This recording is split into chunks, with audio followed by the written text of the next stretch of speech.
I gave a radio interview this week to a friend whom I've known for a long time. He and many of his listeners are Orthodox Jews. I always welcome such opportunities. Dialogue, disagreement, and debate are central Jewish values, and they also constitute the essence of the liberal mindset, a desire to seek out different and even competing opinions. I assumed that our discussion would be friendly banter. I've known him for a long time, but my friend zeroed in quite aggressively on what he perceived to be the weaknesses of the Reform movement. In particular, he pressed me on why we so emphasize tikkun olam, the Jewish obligation to repair society, to care about and act upon the moral flaws and inadequacies of the world around us, outside the Jewish community. The answer is in this week's Torah portion. Vayera. We read of the destructions of the city of Sodom and Gomorrah. God is portrayed as deliberating, perhaps even arguing with himself. Shall I hide from Abraham what I am about to do? I have selected him to do what is just and right. How can I conceal from him my plans for the cities? It's one of the most astonishing and remarkable passages in all of religious literature. God invites Abraham to debate. God hopes that Abraham will not simply allow the destruction of the cities, but will stand up, even to God, and to protest, protecting the innocent. And that's precisely what Abraham does. He takes up the challenge and utters among the most eloquent and revolutionary words in the entire history of religious literature. Hashofet kol haaretz lo ya'aseh mishpat.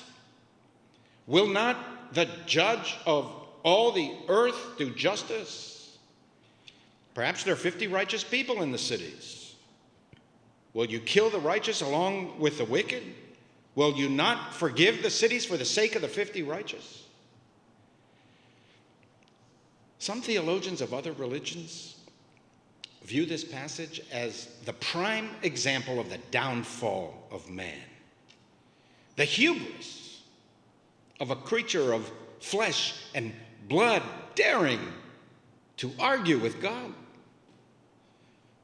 If you want to understand our people's stiff-necked stubbornness, our argumentative nature, our insistence on justice, on why Jews seem to be overrepresented in every social cause under the sun, you need look no further than this one verse. Will not the judge of all the earth do justice?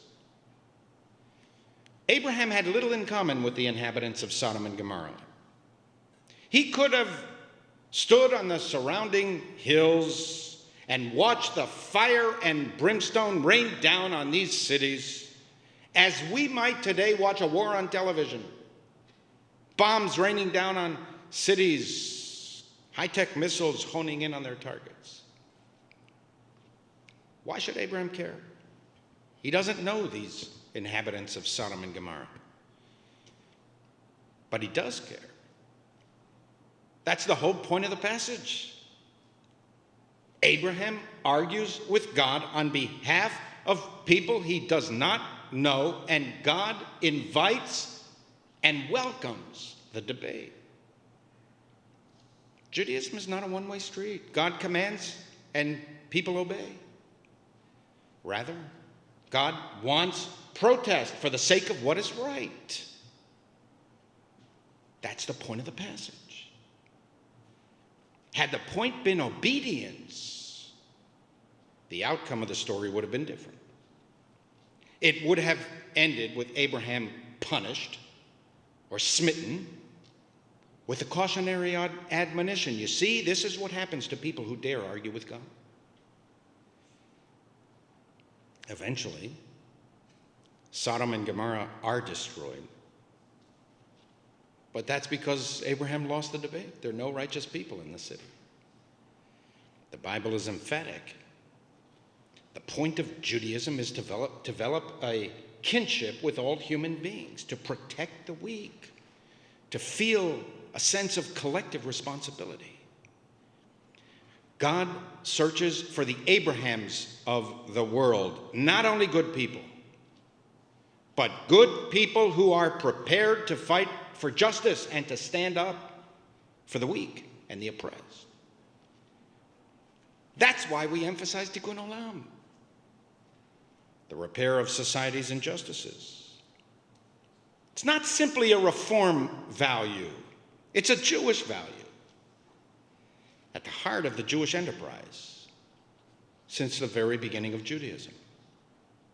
The rabbis teach whoever can prevent his household from doing wrong and does not is punished for the sins of his household. Whoever can prevent his neighbors from doing wrong and does not is punished for the sins of his neighbors. And whoever can prevent the world from doing wrong and does not is punished for the sins of the world.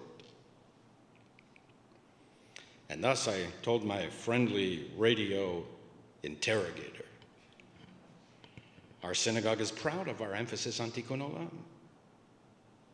We're proud of our pantry that distributes food every single Shabbat to the needy, whether rain, sleet, snow, or shine, it doesn't matter, they're out there. We're proud of our men's shelter that we will return to after the pandemic is over, allowing us to host 10 homeless New Yorkers for the night. We're proud of our many, many, many other initiatives devoted to people in need, irrespective of race, religion, or creed, all organized by our congregants who voluntarily give of themselves in pursuance of Jewish values. For them and for us, Tikkun Olam is an outgrowth and an expression of not Reform Judaism, but Judaism. But my Orthodox friend did raise a very good point. Beneath all the, pumped up tension required for a good radio show, his main critique was why do Reform Jews seem to emphasize Tikkun Olam over and at the expense of every other Jewish value? Why does it seem that Tikkun Olam is the only value that Reform Jews speak about? Now, that's a critique that resonates with me. I myself have cautioned that we leave the impression with our own congregants and the broader Jewish and general world that Judaism is only Tikkun Olam, that Judaism is only universal aspirations and has nothing to do with our own particular people. We need to be careful about that. All of us, you Jews in the pews, and the rabbis and leaders of our movement must do deeds and speak words not only of Tikkun Olam, universal values, but also Klal Yisrael, the principle of the centrality of the Jewish people. This too is at the very heart of Judaism. In fact, it was introduced to Abraham hand in hand with Tikkun Olam. Escha l'goy gadol. Abraham, I will make of you a great nation. That's why I select you, to make of you a great nation. And I will bless your nation. And through the Jewish people, all the families of the earth shall be blessed. Klal Yisrael and Tikkun Olam are bound at the hip and cannot be severed. If they are severed, it's something different than Judaism. Jewish peoplehood, our obligations to one another, is the axiomatic assumption of Judaism. Kol Yisrael arevin ze bazeh, the rabbis teach. All Jews are responsible one for the other. When one Jew feels pain, all Jews are in pain. From the beginning of Jewish time, there was a healthy tension between Klal Yisrael, the centrality of the Jewish people, and Tikkun Olam, our universal aspirations and obligations. if we reject Klal Yisrael in deeds, words, or silence, what we do not say, then what is left is not Jewish universalism. It's just universalism. Hosea was not Hagel. Micah was not Mill. And Jeremiah was not John Locke.